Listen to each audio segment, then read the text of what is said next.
So do you know what's found in the Bible like all the time? Genealogies. And we're going to talk about them.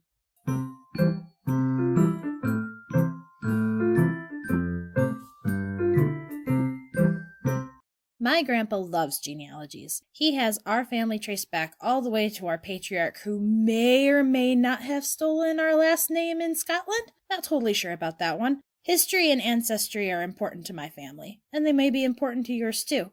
Needless to say, just from sheer frequency that they pop up, genealogies are important in the Old Testament.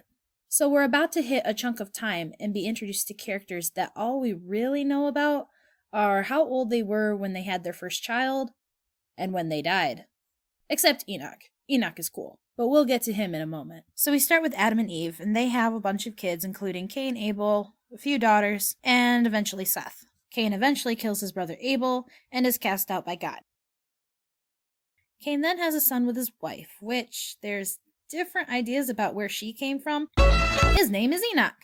No, not that Enoch. That Enoch is cool. And don't worry if you get confused about names being used over and over again. Bible is kind of like elementary school where you have like 5 Ashleys and 3 different Kevins in one class. Yeah.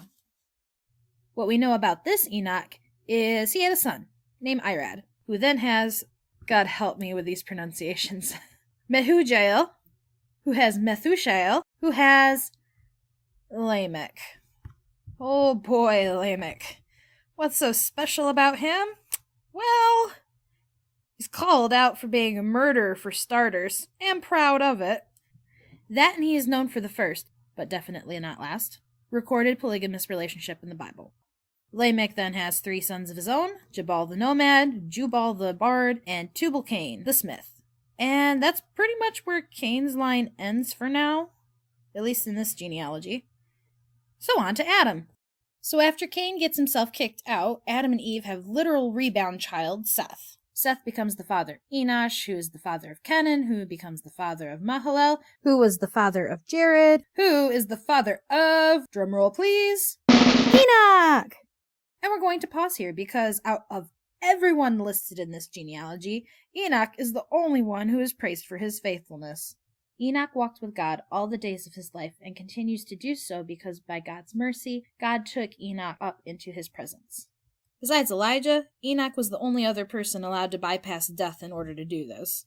But before Enoch goes to spend eternity with God, he has a son named Methuselah, who is known for living the longest, which, in all honesty, is only like 30 years older than Adam, so I mean, whatever. Methuselah then has his first son, also named Lamech. But instead of, killing people, this Lamech is known for having the shortest lifespan in this genealogy. Enoch didn't die and is therefore an outlier and should not be counted. Lamech has a son named Noah. Yes, that Noah, and we'll get to him next time. And Noah has 3 sons, Ham, Shem, and Japheth. So what does all this lead to? I mean, what can someone who isn't steeped in Jewish tradition and background get from all this genealogy stuff? Well, if you keep going and use genealogies later on in the Old Testament, you'll find that the line runs from Adam to Jesus. And what is so mind-blowing is that God, the main character of the Bible, was completely willing to let his son come from a lineage of fallen humans. And it involved all sorts. People who moved kingdoms, and people with no major effect on history, all to lead to the ultimate redemption.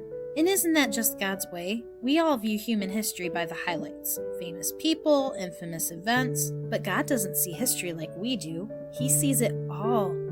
Every small action, every little deed done. He knows our names, our hopes, fears, triumphs, and downfalls. And you know what's cool about that? It's all according to his plan. It's like Jesus said, "Are not 5 sparrows sold for 2 pennies, and not one of them is forgotten before God? Why, even the hairs of your head are all numbered. But do not fear, you are of more value than many sparrows." And that's about the gist of it.